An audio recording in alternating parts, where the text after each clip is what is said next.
O anjo disse: Maria engravidou, ela deu à luz a um filho, esse filho cresceu, esse filho aos 30 anos de idade se manifesta ao povo de Israel. Durante 3 anos ele anuncia a chegada do reino de Deus, ele se apresenta como sendo o Messias, o filho de Davi, como sendo o salvador do mundo, é rejeitado pelo povo, é condenado pelas autoridades dos judeus, é posto à morte numa cruz, é sepultado, e ao terceiro dia seus discípulos aparecem dizendo que ele ressuscitou dos mortos, e essa mensagem e essa pregação nos alcança até o dia de hoje. A mensagem a respeito de Cristo sendo o Filho de Deus, o Redentor esperado, ressurreto dentre os mortos, alcançou o mundo inteiro. O cristianismo hoje é a maior religião do mundo, e ela continua crescendo cada vez mais, especialmente no sul global, onde nós estamos. O impacto é muito grande na sociedade, na política, na economia, na cultura, nas artes, na música, na vida dos povos.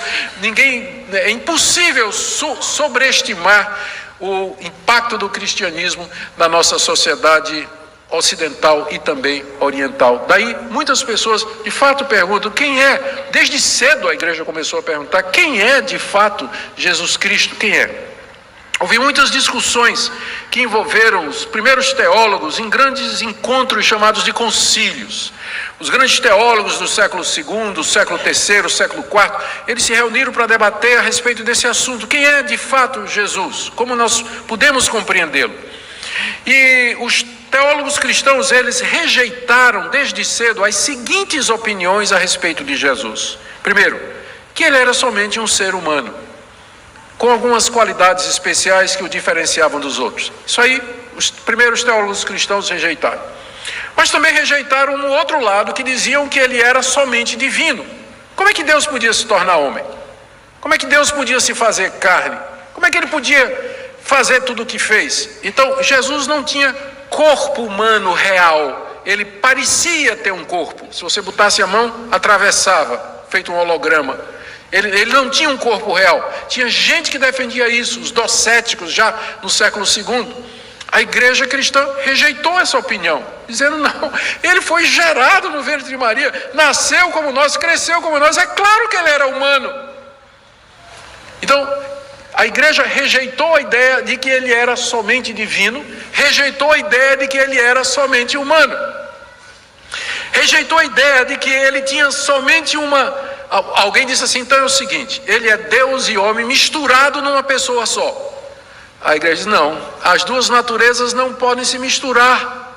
Não tem como misturar as duas naturezas. É um erro, porque você destrói as duas. Se você mistura as duas, você destrói a sua divindade ou a sua humanidade. Você vai ter uma coisa que ninguém sabe o que é. Então, rejeitaram também alguém que veio com uma brilhante ideia, um cara chamado Nestório. Ele disse assim, não, é o seguinte, são duas pessoas. Tem o Cristo divino e o Jesus humano. Na hora de morrer na cruz, o Cristo divino deu no pé para que o Jesus humano pudesse morrer. Deus meu, por que me abandonaste?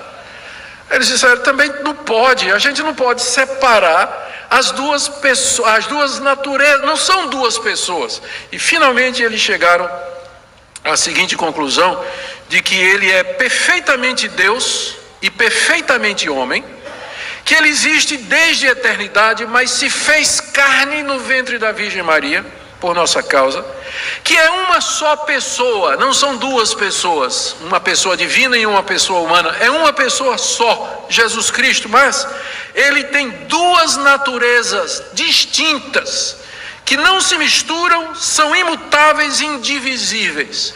É um erro você separar as naturezas, mas é um erro também você misturá-las a ponto de destruí-las, como fez Eutiques, querendo reagir ao erro dos nestorianos, ele foi para outro extremo.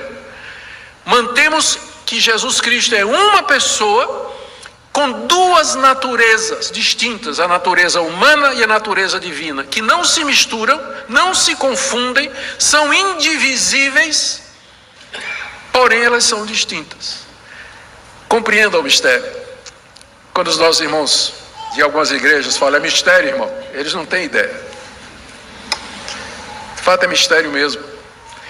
A pessoa da Trindade, Quando nós pensamos no nosso Deus que é trino, não são três deuses, não é um Deus de três cabeças, não são três manifestações de Deus.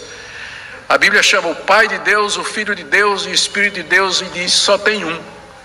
A matemática de Deus, 3, 1 mais 1 mais 1, 1 mais 1 mais 1 é igual a 1.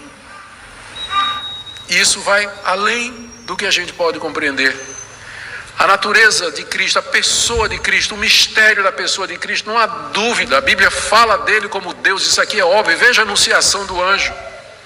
A Bíblia fala dele como Deus, mas fala também dele como homem, verdadeiro Deus e verdadeiro homem, numa só pessoa, duas naturezas, indivisíveis, inseparáveis, não misturáveis, não combináveis.